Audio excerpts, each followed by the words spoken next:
बुद्ध से जाने कोई व्यक्ति अच्छा या बुरा क्यों बन जाता है। नमस्कार दोस्तों, आप सभी का स्वागत है।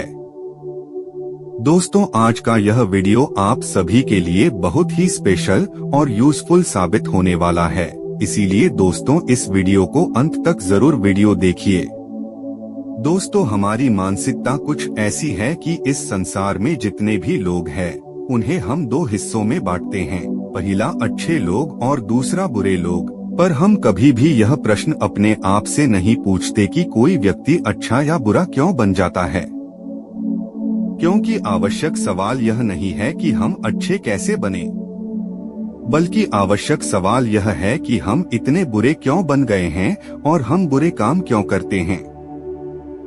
दोस्तों, अगर आप भी इन दोनों प्रश्नों के उत्तर आसान भाषा में जानना चाहते हैं तो आज की यह कहानी आपके लिए ही है। दोस्तों, इस कहानी को अंत तक जरूर देखिए। तो चलिए कहानी की शुरुआत करते हैं। एक नगर में एक बहुत बड़ा शातिर चोर रहा करता था और उस चोर के बारे में जानते तो सब थे, पर आज तक उसे कोई पकड़ नहीं पाया था। उस चोर ने अपना पूरा जीवन चोरी करने में लगा दिया हुआ था।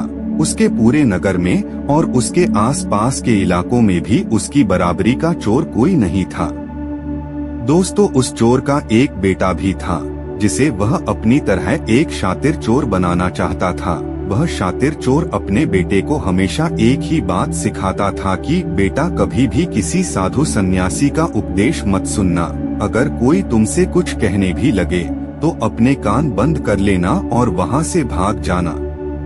उस चोर का बेटा उसकी इस बात को बचपन से ही सुनता आ रहा था, जिसके कारण उसके मन में यह बात बैठ गई थी।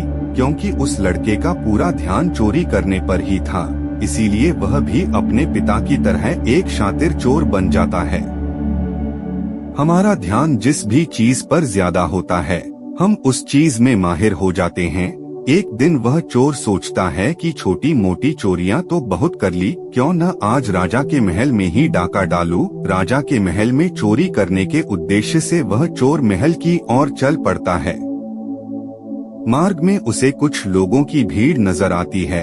वो उस भीड़ को देखकर रुकता है और यह देखता है कि वे लोग क्या कर रहे हैं। जब वो चोर भीड़ के करीब जाता है तो वो देखता है कि सभी लोग एक एक करके एक सन्यासी के चरणों में गिरकर उनका आशीर्वाद ले रहे हैं।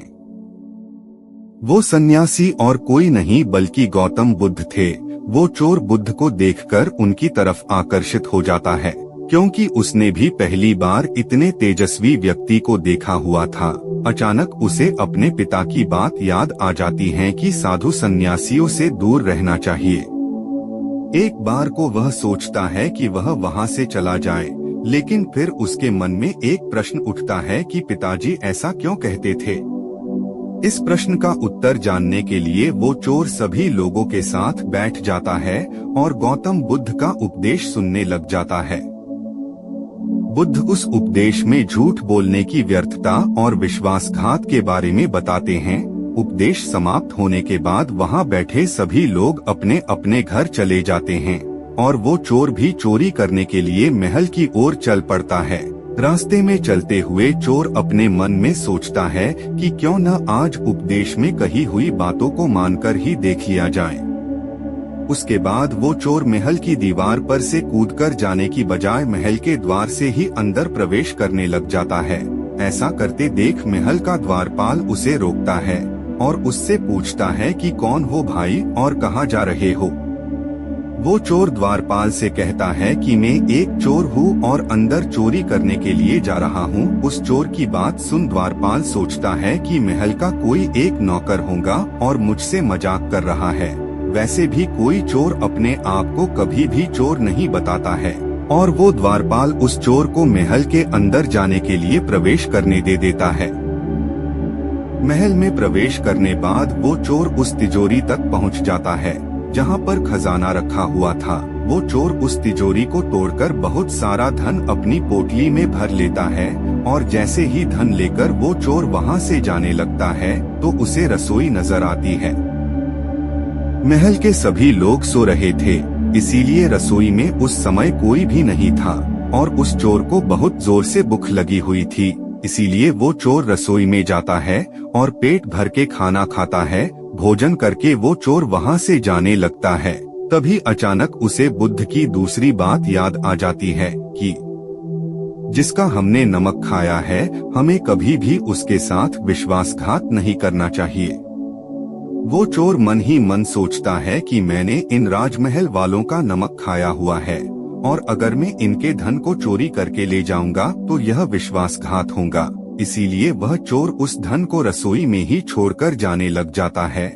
ऐसा करते हुए उसे महल का एक व्यक्ति देखता है और वो शोर मचा देता है कि महल में चोर घुस गया हुआ है।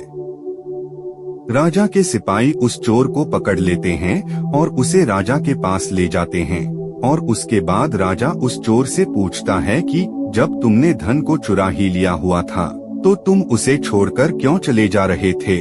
वो चोर कहता है कि एक सन्यासी के उपदेश के कारण। किसी के साथ विश्वासघात करना बुद्धिमता नहीं है बल्कि मूर्खता है। जिसके भोजन को खाकर हमें जीवन मिला है उसके साथ हमें कभी भी विश्वासघात नहीं करना चाहिए।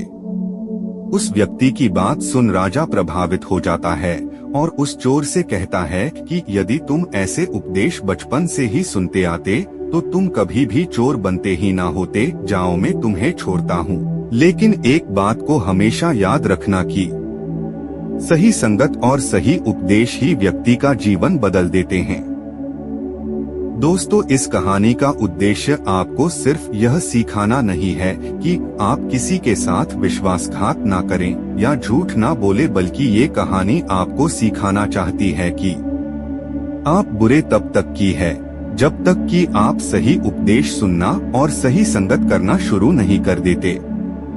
जो कल आपने गलत संगत कर ली थी वही आज आपके दुखों का कारण है। दोस्तों, यह कहानी आपको कैसी लगी और आपको इस कहानी और क्या क्या सीखने को मिला, यह हमें नीचे दिए गए कमेंट बॉक्स में कमेंट करके जरूर बताइए। साथ ही अगर आपको यह कहानी पसंद आई होगी तो अपने दोस्तों के साथ इसे जरूर शेयर कीजिए।